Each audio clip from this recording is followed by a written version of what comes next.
Greetings, ladies and gentlemen. Welcome to the Classical Academy podcast, your friendly guide to the world of classical Christian education. I'm your host, Dr. Mark Phillips. And before we get started, again, I've asked you the last few weeks, if you're enjoying our podcast, please subscribe, give us a review, and please share the podcast with friends or family or anyone who might want to learn more about classical Christian education. It is indeed the educational hope of the Western world. My guest today is Dr. Matt Dixon. Matt has served as our grammar school principal for over 5 years now. Prior to that, he was our administrator of spiritual life and co-curricular programs, athletic director. He's been serving at Trinity for over 17 years. That's some faithfulness.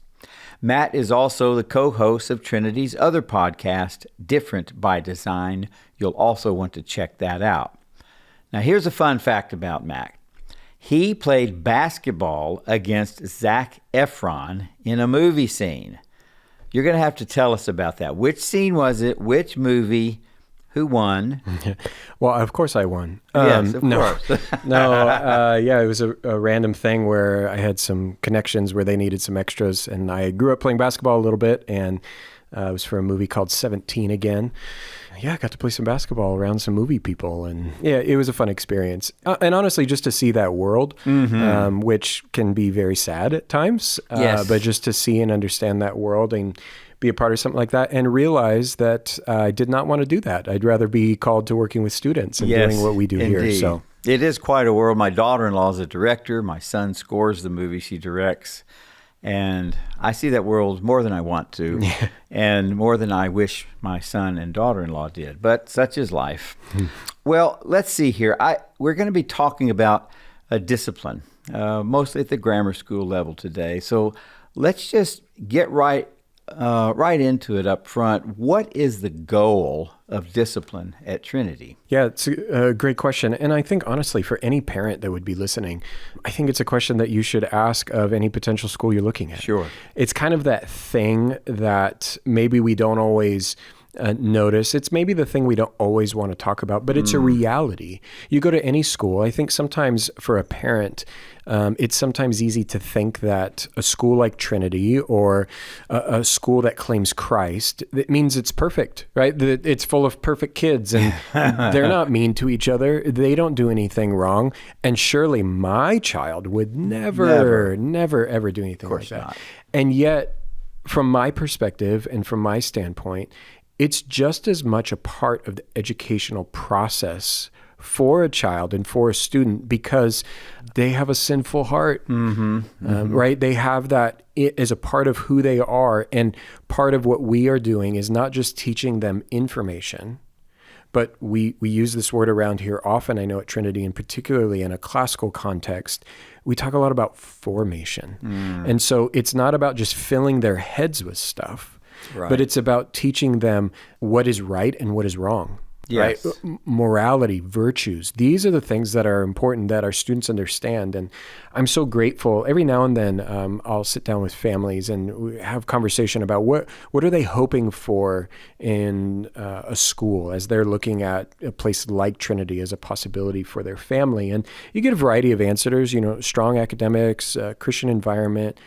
But even recently, I sat down with a family and they gave me an answer that I even was just thoroughly impressed.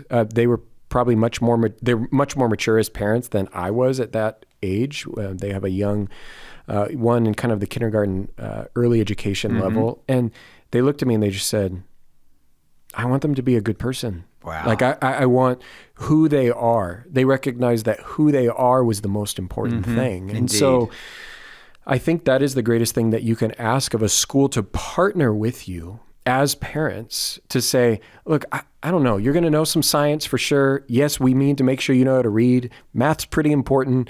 All of those things are really important. But when you're looking at the whole part of what a school can do for your child, and you're asking a question like, how do you handle discipline? How do you handle student discipline? I hope you're getting an answer like that to say, look, we're trying to form a whole person here. And yes, ultimately it's the Holy Spirit that changes hearts and all of that. But what are we doing and what are we putting in front of them to help them understand what this life that God calls us to looks like? That we don't just not say or say certain words, or we don't just not do or do certain things because, but we realize that there's a grander and greater purpose in all of that, and how God has created us, wired us. And really it comes back to this. This is a regular conversation I have with students. It's not about what I say. It's not even about what mom and dad says sometimes. This is what God asks us to do, right? This is the reason. And it's not a list of do's and don'ts. It's a heart and a posture to say, am I trying to honor Christ with my actions, with my words, with everything that I'm doing? Because if he created us and he designed us, then it makes sense that how he asks us to live is actually for our good. Indeed. Yeah, I mean, discipline is very hard. It sometimes creates conflict. You've really talked about why, however, it matters, why we bother. And I think it's great that Trinity is a place where there is a deliberate model about this, because discipline is hard. It does sometimes create conflict. A lot of people say, why really bother? Why really have a model? If somebody's out of line, we can suspend them, we can expel them, let the parents deal with it, But I think Trinity, like you said, they've got this higher ideal behind it. As that very mature parent couple said, we want them to be a good person.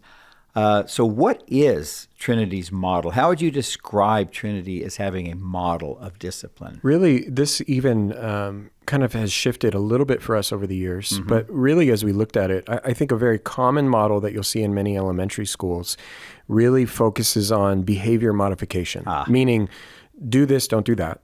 And if you do this, you get this reward. And if you don't do that, you get this consequence. And while there might be some good in some of that, and it maybe can work for some, what I saw and what I realized is that students were missing the bigger point. I even heard from my own children. I would ask my son, how was your day? And he would say things like, I was on check, or I got a yellow, or I got a green. And suddenly how his whole day was framed was in the context of colors and checks and pluses and really the concern there, and this was a common theme I heard among faculty, this was a common theme I heard among parents, is like, that's not how we want to frame their thinking. That's not how God frames it for us. Right. And so while there might be useful tools here and there, ultimately, when it really comes back down to it, we want them to think in a biblical and a Christian context of what God has asked them to do and how he has asked them to live. So in that, in talking with our faculty, we distilled it down to 4 main virtues, 4 main character traits that we said, these are the kind of common ones that we really ask of our students, grounded in God's word, that point ultimately, again, the goal being pointing them back to what God asks of us. And so that their days and their minds are framed and shaped and renewed in this context, where as opposed to colors or checks or anything like that, instead, they're now thinking of it in the context of what God has asked us to do and how we should live. So these 4 virtues, these 4 character traits being, first, obedience, second, respect, third, diligence, and fourth, self-control. These are now kind of the pillars that we ground in conversation. So for a child, we frame it in that, hey, are we showing diligence? Are we being respectful? Are we showing self-control? Are we obeying what is being asked of us? And now suddenly we kind of have, for lack of a better way of saying it, a biblical flavor to it, and a biblical nuance and a biblical grounding where we can say, hey, this is what God asks us to do. Are we doing that? And so the original hope and heart and intent, and this is what we continue to see in a good way, is framed around that. So instead of, hey, how was your day? Oh, I was on green. And even in a positive context, say, you know what? My teacher said I did a really good job obeying today. Awesome. That's so great. Because guess what? Who is the one who asks us to obey and respect our authority? Yes. God. Yes. And so when we live in that way, we are now living in accordance with how God has asked us to live, and not by some arbitrary social science or, random standard that might be here, but won't carry on with you the rest of your life. But now I can better understand this virtue of obedience and what that means. And I know good examples of when I was obeying and bad examples of where I missed it. And now the whole conversation has been reshaped and framed in that context. Again, positively or negatively, for how our students approach these things as far as when it comes to disciplinary type conversations. That is what we're looking at. And so I would say that's kind of like the main goal and spirit and grounding of which we're approaching these things for disciplinary conversations, which are hard and challenging, but oh so necessary in the life of school. What's wonderful, I mean, you definitely, as the mind's being trained, you're getting at the heart, and you do it with these questions, that you're asking them. What are some of the most important questions that you would be asking a student? Yeah. So I do think when we're trying to point them towards these things, I think asking the right questions and approaching it in the right way is always helpful. Now, we for all our faculty and staff, we do different versions of this, and maybe pull this one question. It's not like there's a set process where it's like you have to check the box and do all. But these are guiding questions, and really they're guiding questions of the heart, because we want to get back to that. We see the fruit, right? We see the action. We hear the word. We see what happened. But I think half the battle, and any parent who's had a child for more than 5 seconds knows this. What was the intent? What were you thinking? What was going on? Because once I start to understand some of those things, now I know. Now I understand what was the motivation and what was what you were going for, because I might be correcting something that I'm completely off on. And so for us to be consistent, we've kind of come from this. And really this is adapted from pastor and author, theologian, Paul Tripp. And 5 simple questions. And really it's this. First, hey, what was going on? When that situation happened, give me some context here. What was going on? Oh, we were outside and so-and-so came over and then he said this thing. And okay, great. I just need some context. It's to get a sense really of just that, the context of what was going on, what was happening, and trying to figure that out. Secondly, we'll ask, what were you thinking or feeling as it was happening? Now, again, this starts to now move from just the facts, the objective facts, to what was going on inside you.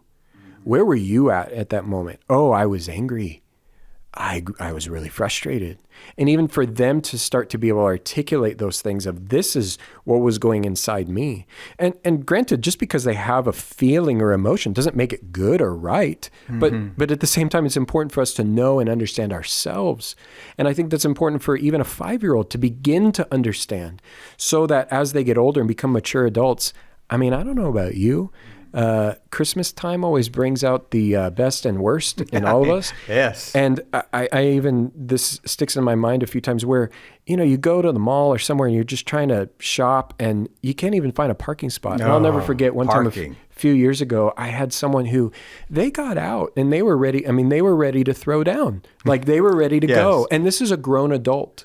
And other times where I have grown adults where I realize how many in our culture today can't look at someone and just say, hey, I'm sorry. Yeah, right. I'm sorry that I did. They don't even understand how they're feeling. And so for our students, we know if they are followers of Christ, first and foremost, but secondarily, if they've received this type of education and they're challenging these things, we want them to understand that these things matter. And knowing, oh man, I was angry. Okay, it's okay to be angry. What are we doing with that anger? And where are we pointing it? So that's the second. What were you thinking or feeling as it was happening? It reminds me of a story my pastor shared. He had been waiting on a parking space for like 10 minutes for this person to back out. They finally did. Of course, they backed out toward him. Blocked him off. So that somebody else came rushing right in there, and he told his kids, get out of the car, tell your mother, I'll see her in 30 years. So there you go. What do you do with that anger? And it's hard for all of us. And I think really, in pausing on the questions for a second, when we look at this, for our students to receive a great education, they're going to receive a classical education. They're going to read great books. They're going to be challenged with these great ideas. Yes. What does that mean when you encounter those things in the real world, right? What does that look like when you are angry? I can think of great stories and great examples and heroes and archetypes and people that we've read about that you responded so well, and others that maybe didn't. Yes. What did we do with that information? Was it, again, just mere information that went into our heads? Or was it actually something that formed my heart and my mind, as Romans talks about, renewing our minds, so that the truth of God's word and the examples that we see in great literature actually shapes our hearts to be people who live for Christ in all that we do? That's hard. Mm-hmm. Yes. So even in doing this, this is the point. So what was going on? What were you thinking or feeling was happening? Third, what did you do in response? And again, this goes after words and behavior. But with this question, we're really teaching our students and really all of us that those things matter. How did you respond into it? Because your response is your responsibility. Many times, as we all do, because in the garden, Adam and Eve, Adam gave us all a great example, and I say that facetiously, in the sense of we all do the same thing that Adam did. What did Adam do when God came to him? Yeah, that woman Yes. that you gave me? Oh, she. And then what did Eve do? She followed suit, and she said, "It's the serpent." Yeah. And really none of them could take ownership course. of their choices and what they did. And so really in this, we're trying to help our students take ownership. Because usually what's funny is when you ask a question like this, what did you do in response? Well, Timmy, you want to know what he did? Nope. I didn't ask what they did. Right. I asked what you did. What did you do in response? Because again, your response is your responsibility. And I want to talk about that because another, kind of sub question that we'll ask in this is, who can you control? Yes, absolutely. Myself. And I always go, yeah, at best. Maybe. Hopefully. Maybe. That's hard enough sometimes. Sure. But when you're trying to manipulate and control and talk about what everyone else is doing and pointing fingers, no. We own our own stuff, and that's all that we can do because we can control ourselves at best. So what did you do in response? Fourth, why did you do it, and what were you seeking to accomplish? Again, getting to the heart, getting to the intent. Yes. So why did you did that? Why did you do it? What were you hoping was the outcome here? And again, this looks in very different forms if you're dealing with a 5-year-old versus a 12-year-old or something like that. And then finally seeing for them what was the result. Did it end how you thought it would? Did your choices, where did that lead? And then where are we as a result? Usually if I'm talking to them, we're probably not at a great result at that point. If as a principal, I'm having a conversation because we now have broken relationship. We now have unkind words. We now have, actions and things that were done that were not honoring to Christ. And so this is where we're trying to talk through. So yes, at the end result of this, there might be consequences in place. Yes, there might be disciplinary actions and all of those types of things. But we want to make sure that we capitalize on the incident at hand. Yes. Because this is a teaching opportunity. You certainly want to walk through those questions before action, because I think it makes any action taken much more meaningful because you've wrestled with the hard questions. Hopefully. The hard questions. Yeah. And forced a child to, in a good way, having to wrestle with those things so that they understand, well, my actions do have consequences. Yes. And why did I do that in the first place? Was it about this thing? Or you know what? Sometimes what comes out, it's like, well, actually, they've been doing this for a long time and it's really been bothering me and I didn't tell anyone. Oh, well, why? Maybe we need to talk about that. Maybe we do need some conflict resolution here. That's okay. It's okay to admit. And I think, this takes various forms. I'm overgeneralizing here, but many of the conversations I have with young men, boys, has to do with physicality. Yes. Sports prowess or lack thereof, or anything like that. And we talk about self-control. We also talk about how God calls them to be protectors. And again, I want it to be principle driven in that sense rather than, oh, don't do this. Right. For me to sit across from a 5, 6, 10-year-old boy and just say, we don't hit. Well, that's not true. Because there might be a time that it's very appropriate that God has wired you and designed you in such a way that you need to be physical and you need to be a protector, and you might need to step in that. That actually might be the best choice of something you can do. But that's why I want it to be principle driven, because to be honest, most of the time for boys, the only thing they were protecting was their own pride. Yes, right. 99% of the time, that's the choice they're making. Indeed. It wasn't actually looking out for the well-being of someone else. It was actually just about how they're viewed and something of that nature. And by using questions like this, we get to the heart of those things. And I think it's so important. And similarly, girls, it's usually, well, she looked at me in a certain way, or, she talked about me in gossip. And these are kinds of things that girls in particular will wrestle with. And it doesn't mean we say, again, a do and don't, well, don't talk. You shouldn't talk to someone about a friend. Well, there might be actually good times and really appropriate times where you should be doing that and caring for someone. And what does that look like? But other times, and most of the time, we're working it out in elementary school, not like that. Right. not in that way. Sure. And so those are some of the things that we'll have to deal with. But again, why we would have some of these questions that get to the heart of the matter. Some people, especially maybe on the outside looking in, they may even have a view of Christianity that sometimes runs as a thread through culture, that, it's narrow, it's judgmental, it's too harsh. People might ask us the questions, well, it's great they seem to have this really keen plan and they have these great questions, they're getting at the heart, but is this really too much for the children? Are they being too harsh? Are they being too strict with their discipline? How do you answer that kind of objection or at least inquiry? Yeah.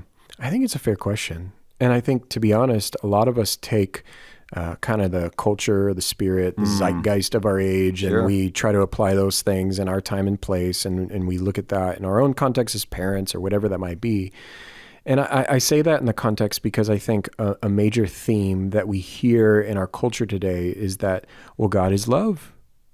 God is a God of love. And you know what? That is a true statement, isn't it? True. We know that to be true.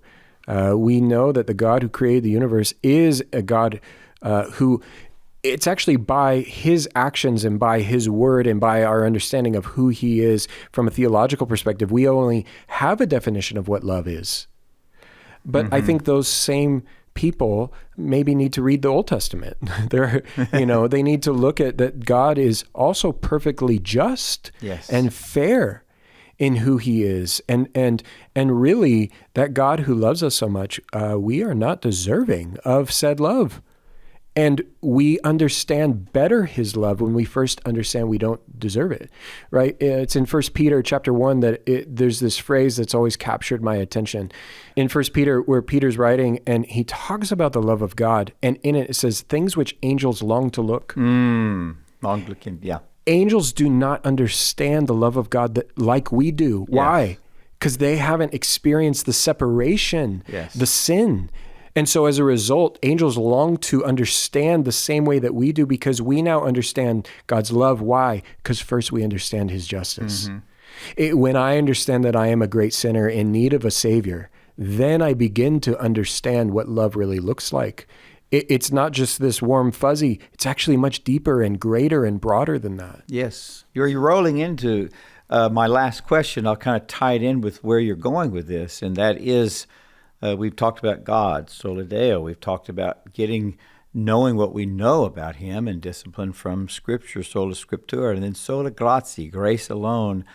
You're getting at this final thing, and I think you're tying it in, and it's the final thing I wanted to ask about, and how grace does fit into all of this. Yeah, so I think in that what we look at is, I want students, as we read in John 1, right? Christ came full of grace and truth. Yes. He was both. Absolutely. And I think that's our constant striving as believers to say, how do I strike that balance like Christ did? Yes. As we look at the life of Christ, we see great examples of his grace and love and mercy and all of those. And then we also see great examples of truth and justice and fairness. It's interesting when people talk about love. We've often, I used to have the opportunity of teaching our apologetics class. And in that, when we were talking about proof for the existence of God, one of Lewis' great arguments for that is in Mere Christianity. And he talks about the idea of natural law, right? Yes. And in natural law, it's basically realizing that there is right and wrong that exists outside of us. And how, for many, once we understand that the right and wrong is objective, it lives outside of us, we start to understand, well, then we probably didn't come up with this. It probably came from somewhere. Right. And we often joked, I remember I would joke with our seniors, I said, if you come across someone that doesn't believe in natural law or doesn't believe in a universal right and wrong, take something that belongs to them. Yes, indeed. Or maybe punch them in the face. I mean, because what would happen? They would say, goes. "You can't do that." Of course. Oh, so now we do believe. Yeah. Now we do have, so, because according to you, if it's just subjective, I think this is right. Sure. But you think it's wrong. Yes. And yet there is a sense of understanding where anyone would go, hey, no, you shouldn't take what belongs to you. Oh, so there is a universal understanding and universal truth indeed. here. So I say all that to say, in the context of Christ came full of grace and truth, we want to make sure we're showing both to our students. We want to make sure, and here's what I think it is.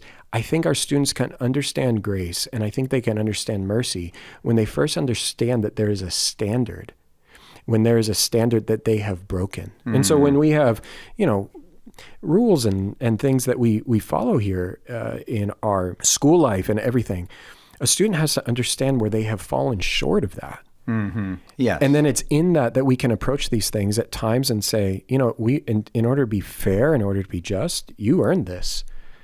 But, I'm going to be merciful here. Mm-hmm. And there are times to say, we need to do this. And we need to do that in the context of saying, actually, the most loving thing I can do for you is there will be times where it's say, hey, we love you and we're going to have grace or mercy.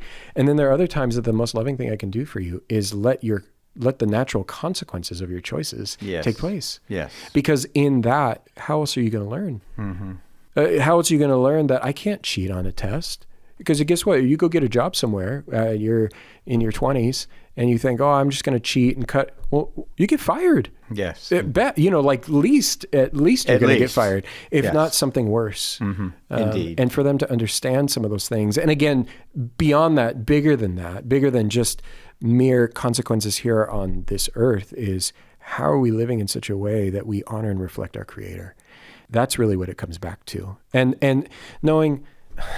Man, I wish, sometimes, don't you really wish this as a teacher? I wish we could change hearts. Yes. I wish I could magically make a student care. And as parents, we so want that for our children. Yes. And yet, the more I think about that too, though, I go, you know what, Lord, that's way too big of a responsibility. Yeah. Like, if that was up to me, I would fail. And so it's this tension that we have as educators. It's this tension that we have as parents to say, I hold this standard.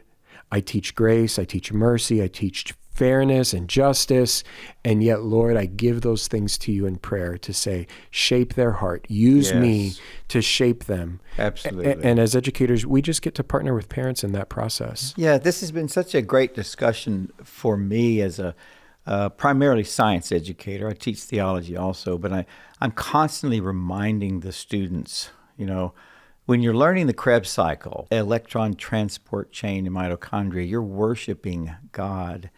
And I'm hoping this isn't just something that you want to cram into your head to pass and get a good grade, so you get a good college and get the job you want, and then have a perfect wife or husband with children with wonderful teeth and on and on.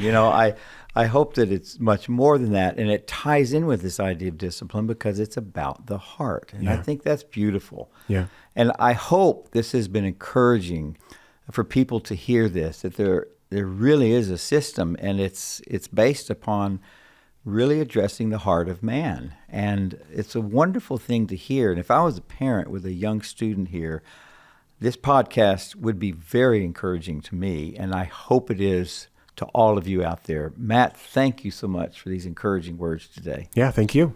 Yeah. And thank you to all of you out there for joining us on the Classical Academy podcast.